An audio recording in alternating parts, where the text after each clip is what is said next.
Hello and welcome everyone. Thank you for joining us for today's webinar. My name is Mavis and I'm the PR and Social Content Marketing Manager for JobStreet.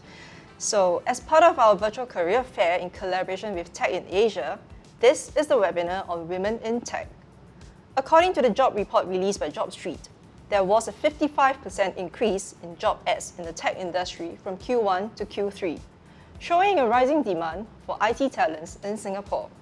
However, further studies have shown that as the position level advances across all industries, the number of shortlisted female candidates declines. This holds true for the IT industry, where 90% of the candidates shortlisted or hired for senior positions are male. Singapore is believed to have one of the highest proportions of women in the tech workforce globally, but still, how do we encourage more girls and women to step into the tech industry when it is still largely a male-dominated one? So today, we are joined by Mei Lee, partner at BCG, Jessica Trimel-Danajaya, Head of Partnership at The Parents Inc., and Aditi Toshniwal, Software Engineer TikTok, to share on their experiences, offer advice, and also answer some of the questions that have been sent in by JobStreet candidates. Mei is a partner and associate director at the Boston Consulting Group with a focus on digital commerce and marketing topics. She has 20 years of experience in digital marketing, data insights, e-commerce, video advertising, and consumer marketing across the United States and APAC. She is honored as one of Asia's top 50 women leaders by CMO Asia and named as one of 50 most influential global digital marketing leaders by World Marketing Congress. And next, we have Jessica. She's the co-founder of VIP Parents and head of agency partnership at The Parents Inc. She has experience in building and being part of the team that nurtured a homegrown Southeast Asian tech company from Series A to Series D. So during that time, she has successfully built a software business from zero to a revenue-generating model. She has more than 9 years of experience in the technology and media sector. And next up, we have Aditi. She graduated with a degree in computer science and head up the Women in Engineering community while in university. She has worked in several technology companies, including the most coveted ones. And so, without further ado, let's get straight into our conversation today. What was the greatest challenge that you faced in your career, and also how did you overcome it? So maybe you can start off with Mei first. So I have many jobs throughout my 20-year career in digital, and I would say that the most challenging job I had was when I was working for the Walt Disney Company in an engineering capacity. I worked there for 3.5 years as a search engineering manager. I was in my 20s, early 20s, and I was given a managerial role responsible for managing software engineers in a big company. And it was my first time working in engineering. So that was difficult in many ways because I was new to the tech sector at the time. And on top of that, it was a male-dominated organization since I worked in engineering. And then on top of that, I was fairly young for the role that I was given. So during that period of my life, I think I was not really sure if I was actually I could be successful in my job. There was a lot of, insecurity and uncertainty when it comes to my performance. And I always try to work harder than anybody to overcome my insecurities. So if I had to deliver a project or put together some, programs or plans, I would spend extra time to make sure that I can do it to the best of my ability. So I managed that challenge by overworking. And that was one way for me to kind of get through that period. But I heard you also had like some setbacks. So the setback was more around not being able to integrate into the rest of the engineering organization. Because I was new, in many ways I was unproven in my job. So I had to work extra hard to make sure that everybody knows that I'm here to stay. And if I don't know something, I will put in the hours, put in the effort to actually learn what I don't know, and I will deliver the outcome by working with the rest of the team. So it was, it took a long time, to be honest, for the street credit to accumulate for me in that environment. But ultimately, once the rest of the organizations saw that, okay, she can deliver, she knows what she's talking about, then everything got a lot easier. But to get to that outcome, it was a lot of challenging moments and a lot of hard work. Is there any particular incident that actually is deeply imprinted in your head or that actually has changed your life? I think it was more, there were many different stories that I could tell. I would say the most treasure lesson I had was when I realized that you can't expect your environment to support you sometimes and uplift you, because everyone is on a different journey. Everyone may have different challenges that they are tackling. So I always start with myself, right? And so given my experience at Disney and given the challenges that I have overcame, what I have learned is that when you are going through a challenging period or having a challenging setback at work, the most important thing is to fix your attitude, knowing that you're not the victim. You can also do what everyone else can do and fight your way through it. And that requires a lot of self-awareness, humility, and being able to actually know that you will have to sacrifice free time, sacrifice maybe working out, sacrifice hanging out with your friends, so that you can actually get through this period through hard work. That's very impressive, and very inspirational that actually everyone has a journey and it's always not that easy. Yeah. How about Jessica yourself? Your greatest challenge, especially in a startup environment and everything, I'm sure you have your own set of challenges as well. I think one of the most notable one is actually when I switched industry. So I have 9 years of experience, but actually my first few years I was working in kind of more towards production sector, TV production, and also I co-found my own agency as well. But it wasn't really tech. So when I decided to exit my company and then move to tech, I found that it was quite challenging for me because I actually switched industry, and that's when I realized that there's so many things that I don't know. So imagine you are just fresh graduate and then you just join a company, right? And I kind of feel like that after a few years of working. So I needed to really up myself within a period of 3-6 months, and just to prove to not just the management, but also to the team members, to clients, that I'm capable to do the role, and to actually absorb from anybody, right? Even from direct reports as well, from basically anybody I can absorb the knowledge from.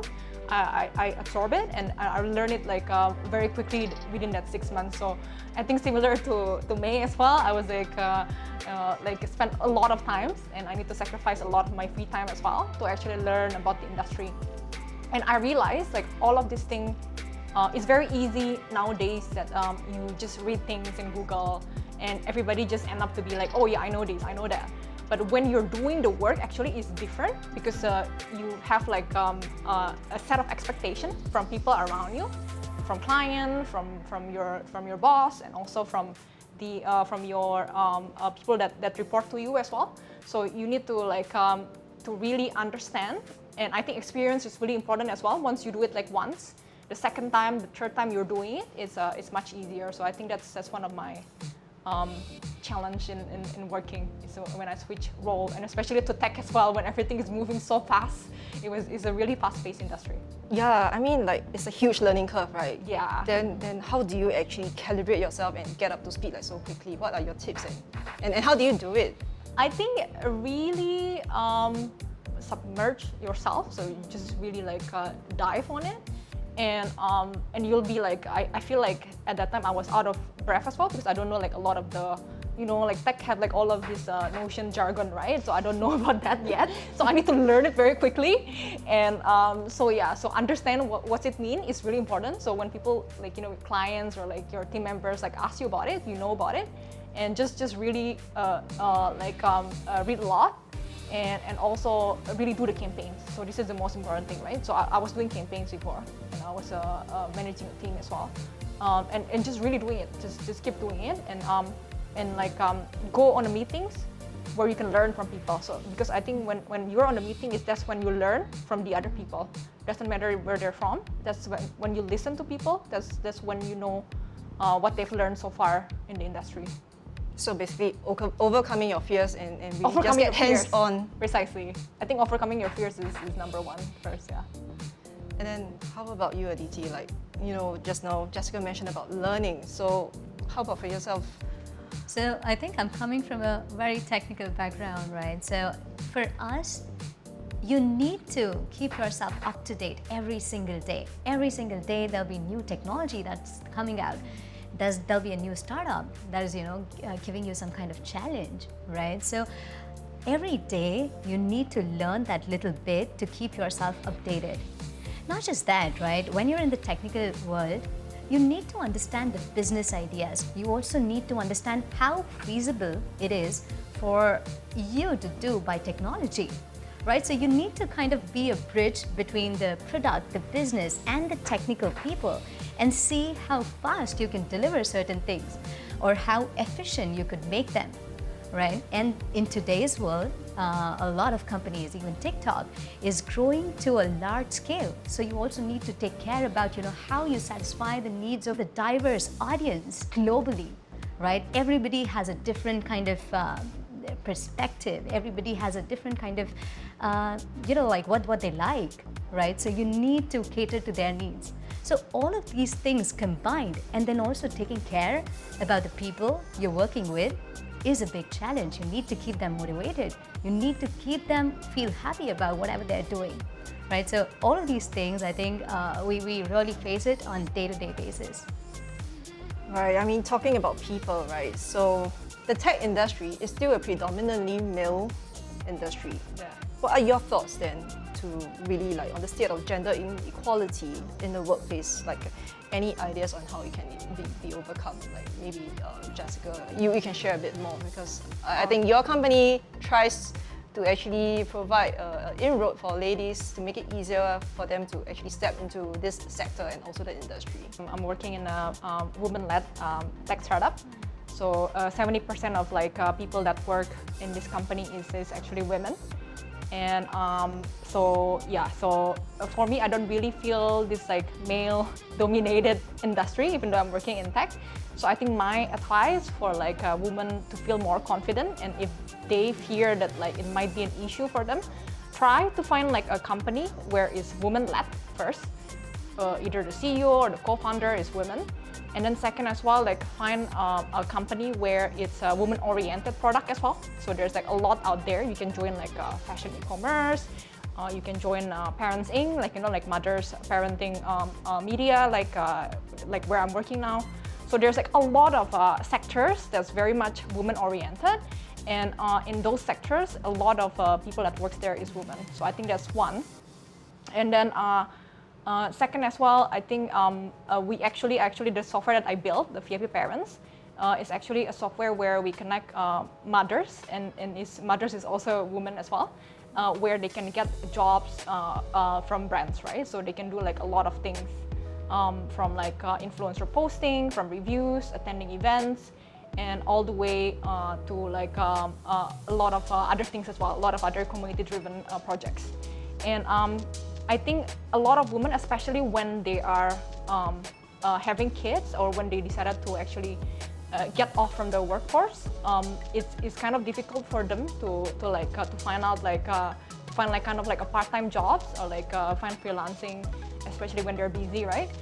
So there's a lot of platform like this, like the one that I'm building, which is VIP Parents, where they can just log in and earn extra income, or even they can make it as their main income to actually earn money.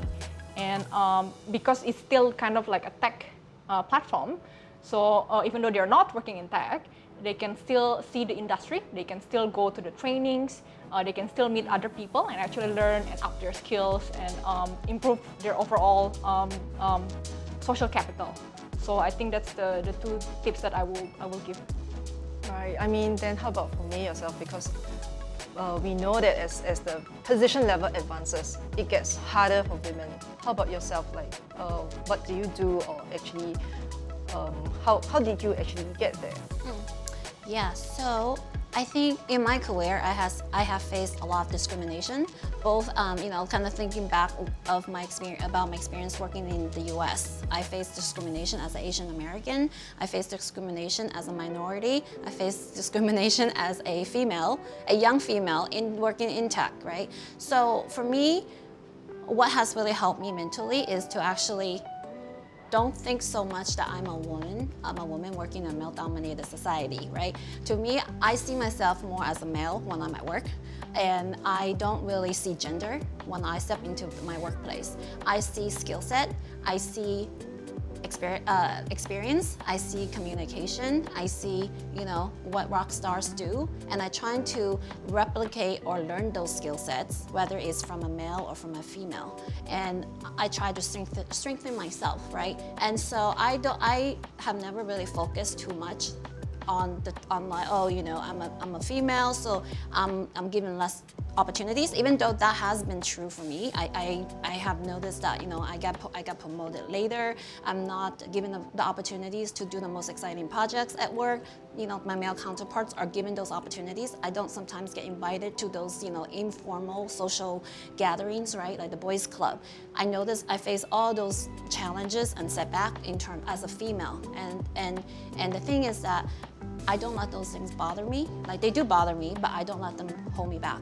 And so I try to, really think of myself as, how can I be the best at what I do? And when you're the best, nobody can compete with you, and no one's going to say, you're a female, so you cannot do this, right? They're gonna say, oh, you're really good at this, so you should be given this opportunity. What skill sets then do we need to get there? It depends on the role and it depends on the sector, but I think for anyone who wants to work in tech, especially females, I think you need to, first of all, have thick skin, because we are fortunately in a society where currently a lot of founders in tech are still male, and so as a result of that, right? I mean, it's a funding issue. Right? It's a venture capital funding issue, which is being addressed in a different way. But a lot of founders are still male. And as a result, a lot of the culture decisions are still from the vantage point of male, right, for the company. And so in terms of the skill set, right, working in tech, I think that we need to learn to be agile, because tech changes so fast. You could be doing something today, and tomorrow it's like a complete, instead of the left turn, you're going right, turning right. And on top of that, there could be like one policy change or one tech change that's happening in the industry that will completely make your code base obsolete, or that will completely change the product that you're building, and that will completely make you rethink how you want to go to market. So we have a lot more of these like reactive factors when you work in tech. So you have to be agile, you have to be fast. We cannot work we cannot work with the attitude that we can take care of it tomorrow. We have to take care of it now. So I think that sense of urgency is an important skill set to have. The second thing is analytical skills, because working in tech means that you're working in a digital led business, which means there's a lot of data, a lot of information and insights that you can harness. So having the analytical skill set will allow you to be able to make smarter decisions and be better at your job. So I would say these are the most important ones. Then how do you train that in terms of analytical skills? Because I'm sure all three of you here is something that you have this skill. But I mean, I don't know whether this is something that you can even pick up in school. I mean, for Aditi yourself, you're a computer science. I'm sure you must be a very logical person and all this. I mean, what's your take on it?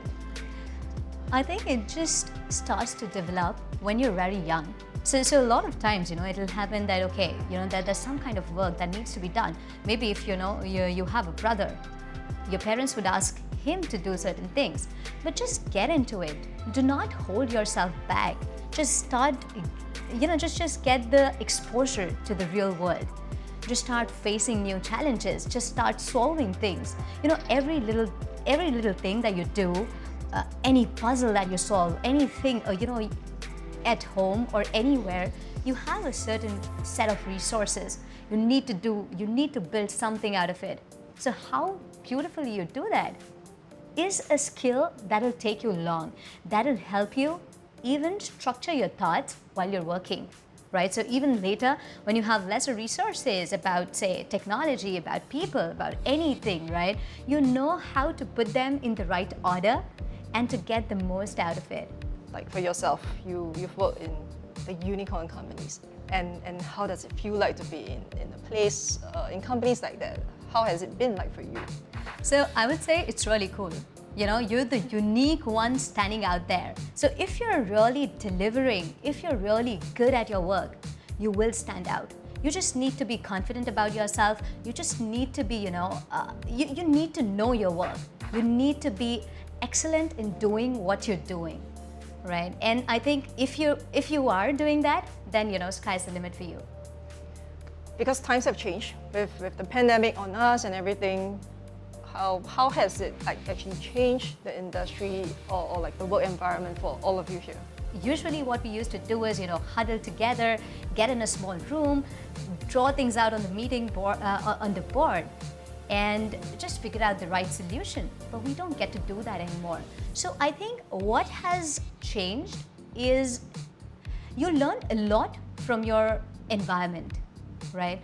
And when you're not getting that environment continuously with you, you get to step up by reading a lot, by just make an attempt to kind of get in touch with them. And now you have to make an effort to connect with them and to see their ideas. I think one very important thing is you learn from others' learnings, failures, their experiments. I think talking to people is a very nice skill, and you need to learn more and more from that. Okay, so like May, I have one question I have for you. So you were talking about the boys club and they don't generally welcome girls into it. With the pandemic, introduction of hybrid working, you don't see your colleagues so much anymore. Do you think that actually blurs the line and actually provide more opportunities for women to speak up now? I feel like, humans are so adaptable. I think now we're all so used to working remote, working, a hybrid model of like few days in office, few days at home. So, I think what is important in terms of how do you break through that boys club, it will always be there. The day that I stopped worrying about it was at least like 10 plus years ago. I stopped caring that I'm not part of the boys club, so I started my own, girls' night out, right? I would start my own thing, and that's okay because you can't force yourself into someone else's club or circle. Sometimes we just don't click, or like our personalities are so different, our interests are so different, right? And so that's okay. So you just kind of find people where you have shared interests, share conversations and topics, and where you actually genuinely will have fun and you like them, and you form your own circles and make it a supported circle for you. And you can invite others to come in who may be struggling to recognize that they are not, they're out. So so I would say just, it will always be there. Don't worry about it. Create your own circles, just like I tell my daughter, if you don't, this kid doesn't play with you in the playground, you go and play with another kid, you find another playground to play. Yeah, so maybe that's a way, right, to actually, to balance out the gender inequality, to have that support group actually. I mean, then you actually get more like-minded people together. Join me, we are all here and let's all work together. So I think we all agree here, right, that it's important to actually have women in the company, whether tech or not. Obviously, I think there are some values that we bring to the workforce and the company. So what's your take on it? Tech is a perfect job for females. We have that emotional quotient and we are logical. That's why we are in tech, right? So it brings a beautiful blend in the team. You care about your people you work with. You care about the project that is being delivered. You build beautiful products. You build people. You kind of shape their careers. I think at the end of the day, we enrich lives of people, right? We kind of uplift them to be a better version of themselves, whether at job or otherwise. I mean, do you agree, like, especially in a post-pandemic world, like, you know, a lot of people are feeling the stress and the burnout from jobs and everything, and having females, we are actually more sensitive to actually paying attention to the emotional needs of, say, different colleagues at work. I mean, do you think, especially for like mothers, do you hire a lot like mothers in a company? So a lot of our like team members are actually mothers, but I feel like actually the pandemic is not too bad for us. First is because there's a lot more revenue because the digital budget is moving, right, like from conventional to digital. That's one. And also the e-commerce adoption and all is increasing as well. So in terms of the market is really thriving during the post-pandemic. And second as well for mothers, actually this style of like working from home is really good for them because they get closer to their family, and you know, and especially for mothers that just give birth and like have baby and have like young children, it's much easier for them to manage the family because they're at home, and they can just, you know, like one second they will be like on a meeting, like, you know, and then the next second they'll be like tending their baby, right? Or they can just take like a quick break to go to supermarket if they need to, right? So it's really flexible, this way of like working from home. So I think it's actually a positive like environment now for female to actually join the workforce, because now it's even easier for them to thrive in the workplace, right? I think the most important thing still is not about being a woman, but also in the end it's all about delivering the result, right?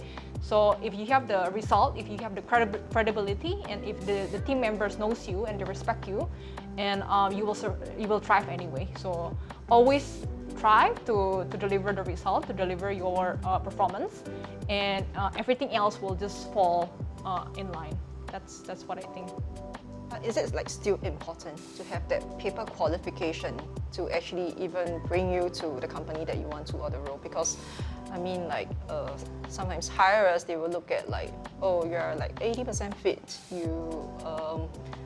They may or may not want to call you in for an interview. So do you think that is like still essential, or actually on like the company side, what are some of the things that you consider before you hire somebody or not? I think the truth is that in Southeast Asia, we have a talent supply shortage. There aren't enough talent, not even talking about female talent, right? We just don't have enough people with the right skill sets to power us, you know, into the next digital economy and revolution. So to me, you know, I think of it as there will be a lot of opportunities coming up. There are a lot of opportunities now in tech, and there aren't enough people with the right credentials or background or, you know, skill set to land these jobs. And so if you're a female and you want to work in tech, the most important thing is invest in your skills development, invest in your capabilities, because given where we are right now in Southeast Asia, I think most employers are more flexible about qualifications and education. They care more about whether this person has the right attitude, has the right, you know, experience and skill set that are transferable from whatever they have done before. Because in tech, you have, you know, there are many times when you are doing things for the first time, and there are no playbooks to follow. There are no like, oh, this person has done it that way, so I'm gonna do it exactly that way. If you do that, you will be left behind, right? So it's really important for you know, females in this day and age to really understand, you know, what are the different opportunities, what am I passionate about, and actually develop these skill sets and capabilities, and find, you know, other ways to demonstrate these capabilities and gain experience, and that will get them in the right direction. So to me, I truly believe that you don't need the right credentials, because when I look at all the people who have been in their careers in tech right now, a lot of them came from really non-traditional backgrounds. And they are thriving right now because they have taken that first step, and they're given the opportunity to, in their current company, to progress, and hence they can continue to work in tech. So a lot of this you can learn on the job. You don't need to bring it into the job. How about maybe do you have any personal experiences to share, like for yourself, Jessica, or even Aditi? Well, I think Jessica is a perfect example, right? She, she is now a leader, founder of a tech company that is really successful, but she didn't come from tech, right? She shared earlier how this was such a big learning curve, and she has to, work hard, make a lot of personal trade-offs and sacrifices to be able to thrive now in her new world, which is now her normal world, right? So I think that many people have made this kind of transformation, and to be honest, whether we're in a tech wave or not, it's really important to reinvent yourself every 5 years or so, because technology changes, yes, aside, as individuals, if we do not continue to challenge ourselves, put ourselves in discomfort and learn new skill sets, we will be obsolete at some point. Yeah. I think I agree with that, and thanks me for mentioning, crediting to me. But yeah, I think I agree to that. I think just from my view, just to add, I think it's really in terms of the skill set, it's really important to, again, like May say, to reinvent yourself. And nowadays it's really easy actually to learn this tech skill set. You don't need to go to business school or engineering school. You can just learn from online. There's a lot of educational platform out there where you can learn and actually gain the certificates. And once you have that, you can even attach it in your CV, and it kind of bump up your credential as well, right? And especially if you actually have sometimes maybe a side hustle, doing a freelancing, just to test those skills is actually also very valuable for you to actually build the credibility in these tech skills. As an employer, then, what are some of the skill sets that you look at when you receive CVs and everything? I think I think it depends on the role that I'm hiring.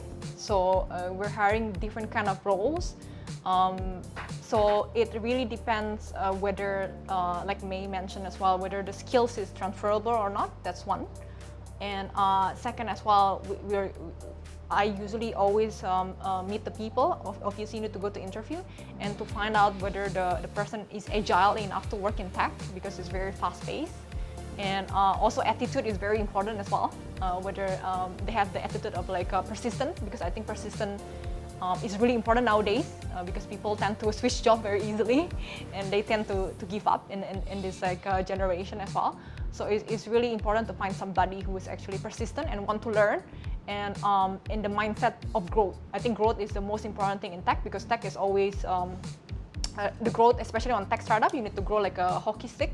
So it's not it's not growing 10%, 20%. It's growing 2 times, 3 times, 4 times, right? So you really need to have this growth mindset. How you can build a business 200%, in the next year, right?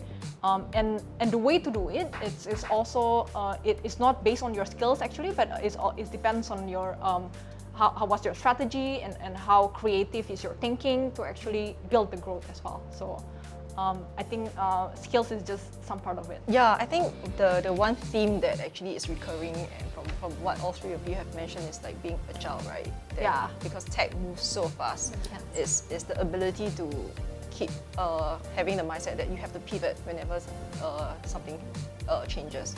So, but I mean, how do you actually overcome that, because it's so fast-paced and we all have our own commitments? So I mean, what are some of the tips that you have actually to survive in the workforce and keep that balance there? So if you think about TikTok, tech is so powerful. You come up with a small idea, right? And you can make it as big as, you can make it like a global company. You can reach out to so many people. Every person within the team has a different skill set. Just go talk to them, learn from them, have that attitude that you're ready to listen to other people's perspectives, their ideas. How they, let's talk about a simple thing, right? How you design a particular system. How do you want to scale it? What are the new technologies that you can use to even cater to a larger set of users? Right? So these are the few things that you have to learn about, Look, right now we've got these things available everywhere. Go to YouTube, go to TikTok maybe. Go to every small place where you can grasp this knowledge and then talk to your people. Just figure out a collective idea, because the people that you're working with are really smart. They are talented, and that's why they're working with you. So just huddle with them. Just figure out what's the best solution. Just try it out, work it out, test it, stress test it. Figure out if it is going to work for the scale, like the large global scale, right? And then you kind of deploy that, yeah. How do we go about building that collaborative environment then?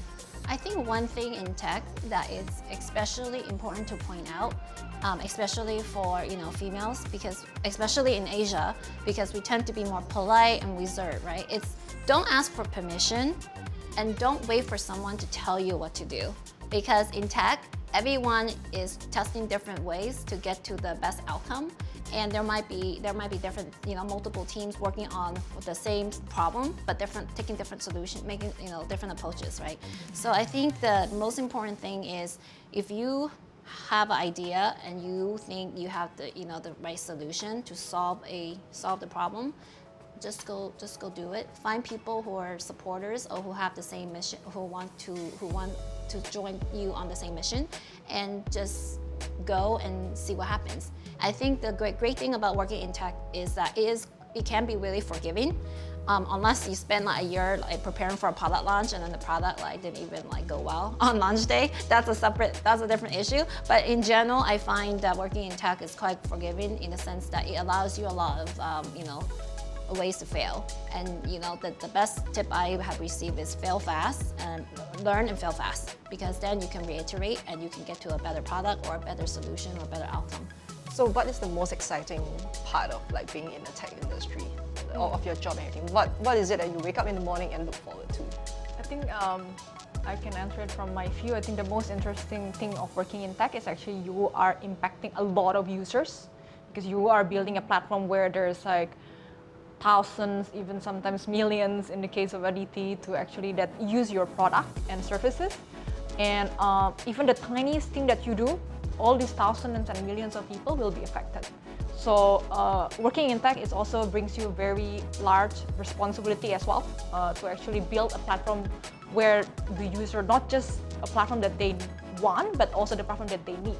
A platform that can actually build the community, that can actually improve the economy, right? So I think this is how I get up every day and think about user first, customer first, user first. How can I serve them better?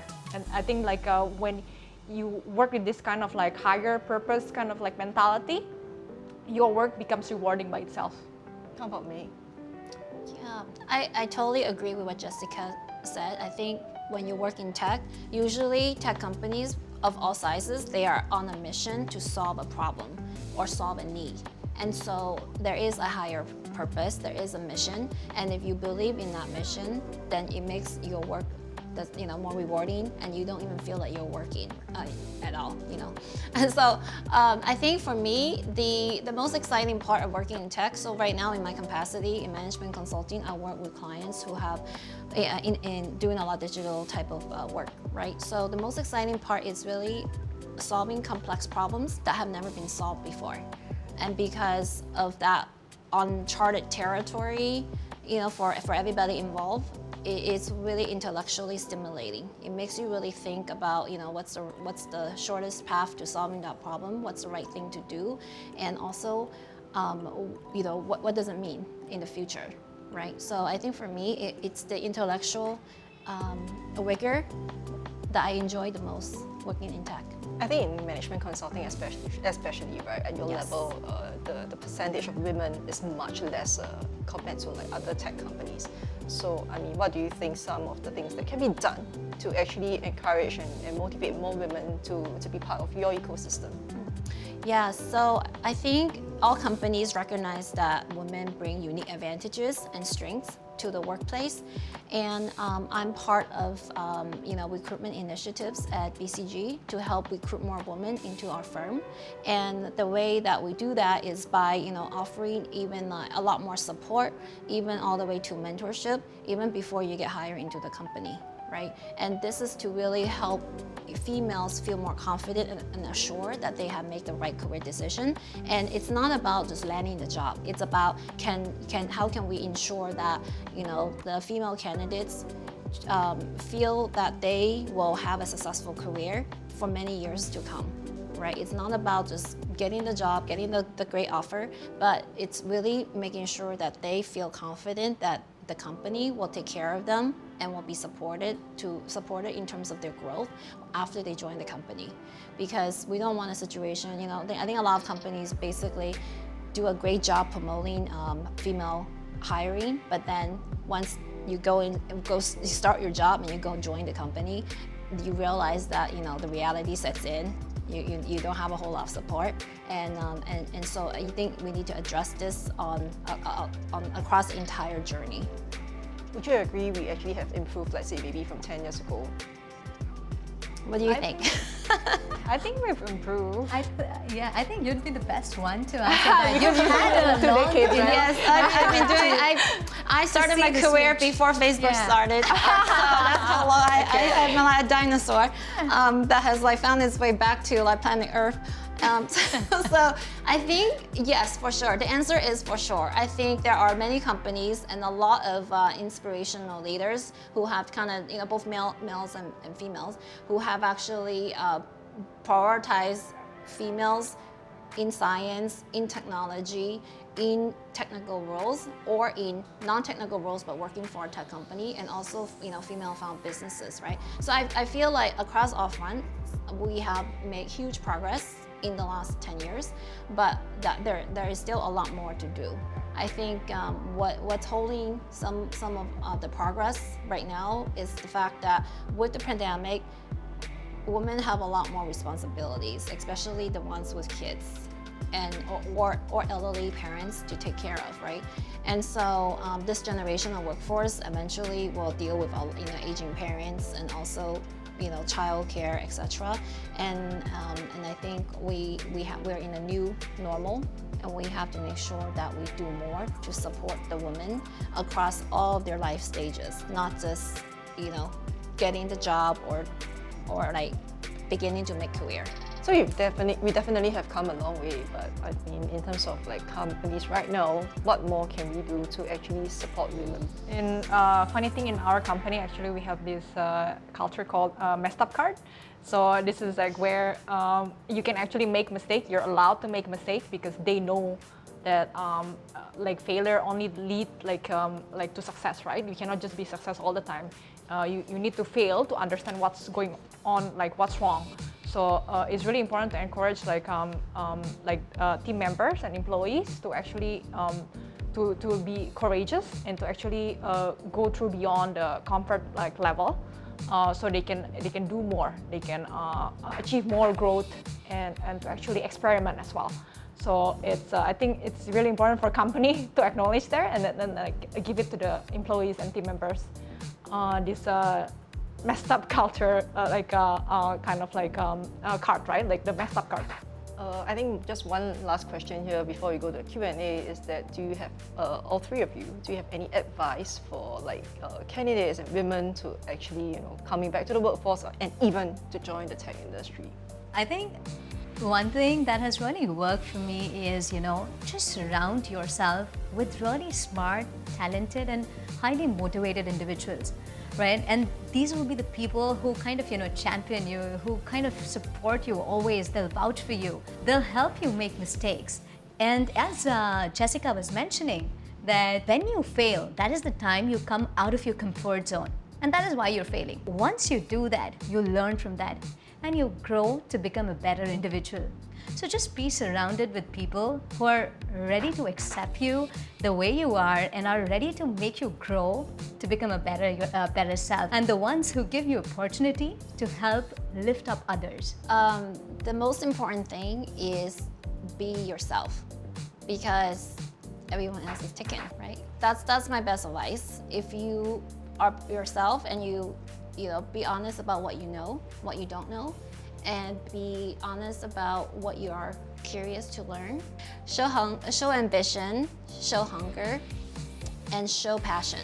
because even if you're not the best candidate right now with the right skill set, employers want people who are hungry to learn and hungry to grow. And that's these qualities speak volumes when you're trying to get into tech, because everyone knows that there are many unsolved challenges waiting for us ahead, and we need people who are passionate, hungry, and are ready to jump in. So, be that kind of person when you are interviewing, when you are talking about yourself, and just don't try to be someone else that you are not, and don't try to be an expert in something that you are not. I think that's my best advice. I think just trying to add from Aditi and May, from my side, I think it's really important to actually build relationship as well. This is when I realized when I'm after I worked for 9 years, right? It's really important to actually build relationship even with your client, with your team members, even with recruiters as well. Because you'll never know, maybe they reject you now, but 2 years down the line, 3 years after you meet again, right? Maybe in just a random meeting, or maybe it's a recruiter offering you a job, you'll never know. So I think it's really important to just be a very nice, humble person and build relationship, and if possible to keep in touch. All this network that you have gained through the years, they're the one who's going to bring you up, because they know you and they've spoken to you before, and they will be your promoters. Thank you. Yeah, so we also have some questions from our job candidates, and to the first question from me, there is a question asking what are the roles available for mid-career switchers, and actually how do you embark on it? So just to talk about career switching quickly first, I work in the industry for 20 years, and then now make a switch recently to join management consulting, which I haven't worked in previously, right? So, when it comes to switching careers, it doesn't matter which career stage you're in. The most important thing is to be really clear about what are the skill sets and expertise you are bringing into the next career ladder or the next career move that you're making. And if the switch is in something that you have never done before and you have no experience, then you have to be really realistic about what kind of jobs you can land in the beginning. You cannot expect, if you're quite senior before and then mid-level, you want to do something else. You have to realize that if you're doing something completely new, you may sometimes have to take a few steps back in your career seniority so that you can gain the experience, learn, prove yourself, and then maybe you can then catch back up to where you were, right, in terms of seniority. So I think having that humility and adjusting your own expectations is really important. The second thing is your expertise. I always think that when you're making a switch in your career, it's really important to don't throw away your entire experience from before. It's really, find a career or industry where you can transfer some of those experiences you have and bring that into the new industry or into your new job. And oftentimes you'll realize that, the environment actually would welcome you who came from a different background, because we are all from different life, we all have different life experiences. We all have really diverse backgrounds, and that's what makes a vibrant workplace. So acknowledge your past, bring what's relevant into the future, but remember to always be realistic about your expectations and be patient. I would say that's my best advice. So it's really to be realistic and really understand what's the lateral transfer of skills that you can do over there, right? Yes. Yeah. So the next question for Jessica. So basically, Parents Inc. is a very nurturing environment for female who wants to work in tech. But do you think by working in such an environment it actually helps women who wants to venture out to other companies where it's going to be more male dominated and everything? Do you think it actually helps you to actually perform better after that? And any experience or tips to share? I will say yes, especially for the younger females that maybe just finished college or maybe when they're embarked on like more like mid-level role. If you join like a women-led company, women-led like tech company, because all of them are women, so it's easier for you to go up the ladder, and it's easier for you to be accepted as well, and it's easier for you to build your credibility to actually have proven track records of success. So you can experiment with a lot of things, and because there's no people, like there's nobody that's like, there's no gender equality issues. So you have more leverage to do things the way you want it as well. So it gives you more freedom. And I think if anybody plan to move out from this to another company that's more male dominated, because of the years that you spend working in this women startup and actually achieving like a lot of track record of success, then you have like some sort of credibility and actually mention, hey, I've done A, I've done B, I've achieved these numbers. And when you move to another company, they're already seeing you as more like seasoned, because you're already doing like a lot of the things that maybe most of the people there haven't done. So you have like more experience and much more like a diverse background and a proven track record of success to show them as well. It's to gain the confidence as well, right? It's to gain the confidence overall. I think, yeah, it's really important to actually build your credibility. I think that's the main point. How about Aditi for yourself? I mean, you are relatively young and everything. So any advice on how do you secure an interview and actually ace such interviews with these like tech companies? I think that is one of the biggest challenges we have when we get right out of campus. Do you write a program and send to the companies? But what we should do is probably, there are a lot of different websites, edtech websites, which kind of gives you courses, certificates, where you can say that, okay, these are the things that I have learned. So now you could be from computer science background, or maybe you're not. But still, if you have these certificates which are backing your profile, plus for technical, for the technical part, create a GitHub account, create a project of your own, let people fork your project, let people see, what you've done. Start building apps or websites or any software as a side project. All right, so I think for tech, you don't really need to have a good CGPA, or you don't really need to have a good percentage, right? But what you need to have is the right skill set. Once you're able to secure an interview because of your online presence, when you're getting interviewed, at that time you need to really show your skill set, right?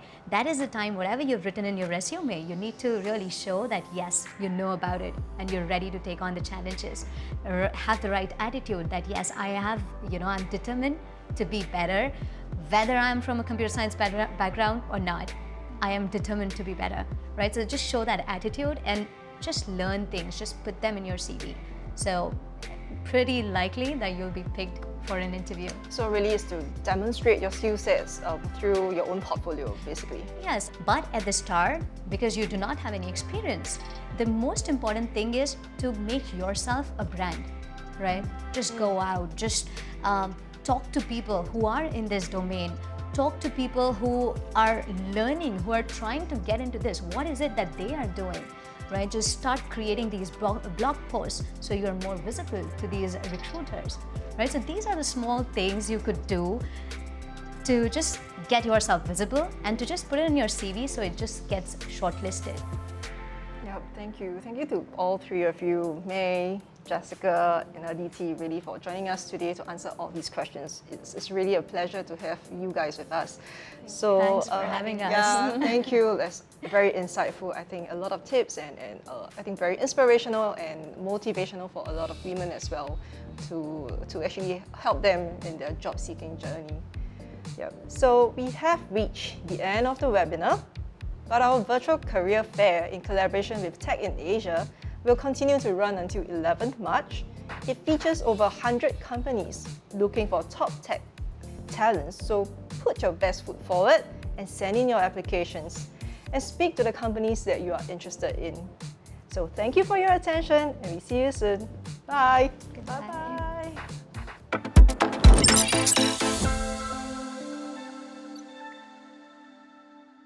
every job matters. Let's get to work. JobStreet by Seek. Apply now.